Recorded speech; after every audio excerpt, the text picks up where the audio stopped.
और जब उनके द्वारा दिए गए ज्ञान के उत्पादन पर हम बहस करेंगे, तब कहीं जाकर के सच्ची भाषा में सच्चे मन से उनकी आदरांजलि होगी। वरना हम भी आएंगे, ताली बजाएंगे, चले जाएंगे। नहीं साथियों, ऐसा नहीं होना चाहिए। और तीसरी बात साथियों, जब वो कह रहे थे कि आधुनिक भारत में लड़ाई कैसे लड़ी जाएगी, आधुनिक भारत में लड़ाई शोध किए हुए ग्रंथों से लड़ी जाएगी। मुझे लगता है इससे बड़ा फलसफा विश्वविद्यालयों में भी नहीं दिया गया साथियों।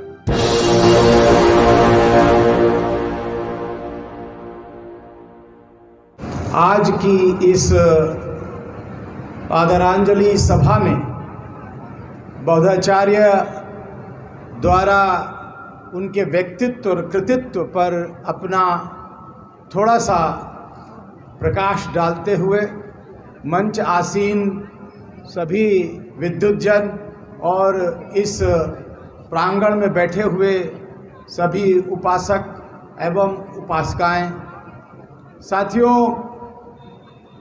जैसा कि बुद्ध धम्म में कहा जाता है कि व्यक्ति फिजिकल रूप में, भौतिक रूप में तो जा सकता है, लेकिन कहीं ना कहीं स्पिरिचुअल रूप में वो हमारे बीच में बना रहता है। और इसलिए ये बड़े गर्व की बात है कि हम बौद्धाचार्य को उस रूप में जानना चाहते हैं जिस रूप में वो हमें दिखाई पड़ते थे। और मैं यहाँ पर करदम साहब की जो कभी भी जब वो बात शुरू करते हैं, किसी का स्मरण करते हैं, तो उनकी एक विशेष शैली है कि उसके व्यक्तित्व और उसकी काया का वर्णन जरूर करते हैं। तो जैसे ही हम बौद्धाचार्य को याद करते हैं तो वो सफ़ेद कमीज और सफ़ेद पैंट और हंसता हुआ चेहरा हमारे सामने याद आ जाता। ऐसा लगता है कि अभी वो हमारे बीच में आ रहे हैं और तेज से कहेंगे, जैसे वो बोलेंगे, हम अम्बेडकरवादी हैं, ये सीधे फौलादी हैं, हम अम्बेडकरवादी हैं, ये सीधे फौलादी हैं। साथियों, ये याद करके मन अभी भी ऐसा लगता है कि वो हमारे बीच में है साथियों। इसलिए मुझे आना ही था। कक्षा जैसे ही खत्म हुई, मैंने कहा कि नहीं, मुझे यहाँ पर चल करके और अपने साथ बौद्धाचार्य के जिए हुए कुछ क्षण जरूर आपके साथ साझा करने साथियों। इसलिए मुझे लगता है कि ये बहुत ज़रूरी है कि बौद्धाचार्य की 3 बातें, जैसा कि लगता था वो त्रिशरण के रूप में हमको दे गए हैं, उनको जरूर याद करना चाहिए। जैसा कि अभी तरन्नुम ने भी वो गा करके बताया कि हम अम्बेडकरवादी हैं, संघर्षों के आदी हैं, ये सीधे फौलादी हैं, हम अम्बेडकरवादी हैं। तो कहीं ना कहीं संघर्ष जो है वो लगातार एक तरह से हमें याद दिलाता है कि बौद्धाचार्य हमारे पास पड़े हुए हैं। दूसरी बात उन्होंने कही कि बहुत हो चुका अब तक, बहुत हो चुका अब तक, बात करो आगे तक। अब आगे क्या करना है ये बहुत जरूरी है सोचना। और तीसरी बात साथियों, जब वो कह रहे थे कि आधुनिक भारत में लड़ाई कैसे लड़ी जाएगी, आधुनिक भारत में लड़ाई शोध किए हुए ग्रंथों से लड़ी जाएगी। मुझे लगता है इससे बड़ा फलसफा विश्वविद्यालयों में भी नहीं दिया गया साथियों। इसलिए बहुत ही गंभीरता से, सीरियसनेस के साथ मुझे लगता है एक दिन का, मैं कपिल भाई से, संदीप भाई से और भी चाहने वालों से, और आगलावे सर बैठे हुए हैं, मैं चाहूँगा कि एक दिन का सेमिनार उनकी याद में केवल उनके द्वारा जो ज्ञान का उत्पादन किया गया है इस पे एक सेमिनार एक दिन का किया जाए, जिसमें हम लोग सब लोग आएंगे साथ। और जब उनके द्वारा दिए गए ज्ञान के उत्पादन पर हम बहस करेंगे, तब कहीं जाकर के सच्ची भाषा में सच्चे मन से उनकी आदरांजलि होगी। वरना हम भी आएंगे, ताली बजाएंगे, चले जाएंगे। नहीं साथियों, ऐसा नहीं होना चाहिए। तीन बात और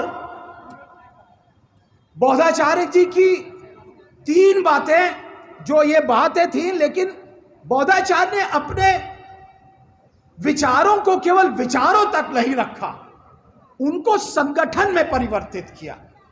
और संगठनात्मक ढांचे में तो वो बहुत आगे थे, जैसा कि अभी सबने बताया कि भारतीय बौद्ध महासभा को तो उन्होंने उसकी तो सेवा बहुत साल तक की, लेकिन साथियों उन्होंने ये देखा कि नहीं, केवल भाषा से, भाषण से, शब्दों से बात नहीं बनेगी। अगर समाज का इतिहास लिखित रूप में रखा जाएगा, तभी आने वाली पीढ़ी को हम ये इतिहास सौंप सकते हैं। और इसलिए सम्यक प्रकाशन का जो गठन हुआ वो एक ऐतिहासिक परिघटना है हमारे समाज की।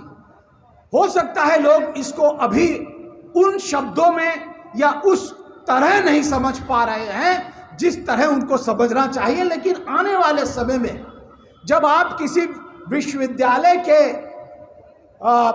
पुस्तकालय में जाते हैं तो साथियों वहां की रैक को जब खंगालते हैं तो अपने समाज के द्वारा लिखे हुए लोगों की किताबें नहीं दिखाई पड़ती, लेकिन सम्यक प्रकाशन द्वारा प्रकाशित हमारे लेखों की जो बातें हैं और लेखों का जो ज्ञान है वो आज उस पुस्तकालय में पहुंचने लगा है। और इसलिए बौद्धाचार्य साधुवाद के पात्र हैं, यह हमें समझना चाहिए।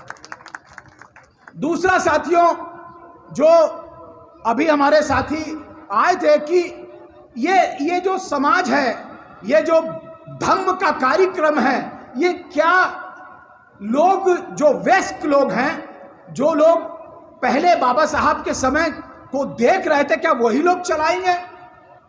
उन्होंने इस बात को समझा और समझते ही साथ ही उन्होंने ये बात कही कि अब ये जो वयस्क लोग हैं, जो बुजुर्ग लोग हैं, इनके साथ साथ अगर यंग लोग आ जाएं, अगर युवा आ जाए, युवा पीढ़ी आ जाए, तो इस आंदोलन को और गति दी जा सकती है साथियों। और इसलिए यूथ फॉर बुद्धिस्ट बाकायदा उन्होंने उसका भी गठन किया।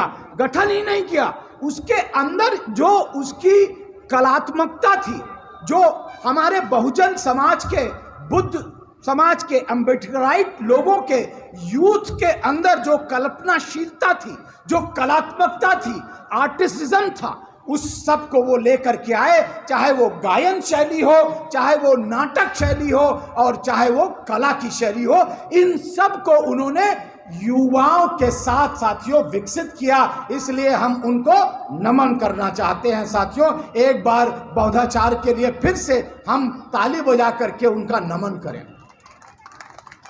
तीसरी बात, तीसरा संगठन जिसका सब लोग शायद याद रखते हों, और वो था बौद्ध परिवारों का मिलन। बौद्ध परिवारों का मिलन अपने आप में एक अनूठी प्रक्रिया थी, कम से कम दिल्ली वासियों की, क्योंकि यहाँ पर तो तुम्हें गैरों से कब फुर्सत, हम अपने गम से कब खाली, चलो बस हो चुका मिलना, न तुम खाली न हम खाली। जब कोई खाली नहीं है तो भाईचारा कैसे बनेगा, ये प्रज्ञा कैसे आएगी, ये मुझे लगता है बौद्धाचार्य समझ रहे थे। और इसलिए उन्होंने परिवारों का मिलन बाकायदा भाईचारा बनाने के लिए साथियों शामिल किया, और इसलिए भी हम बौद्धाचार्य को याद रखते हैं। इसलिए साथियों ये जो तीन बातें फिलॉसफी के रूप में और तीन बातें जो संगठन के रूप में, और भी बहुत बातें लोग बताएंगे, लेकिन मुझे लगता है अगर इन तीनों बातों को हम जारी रखें तो हमें लगता है बौद्धाचार्य हमारे बीच से गए नहीं हैं, वो हमारे बीच में विराजमान हैं। और इसलिए हम उनकी स्मृति को और जोश से और उत्साह से मनाएंगे और उनको हम अपने अंदर जीवित रखेंगे। जय भीम, जय भारत, नमो बुद्धाय।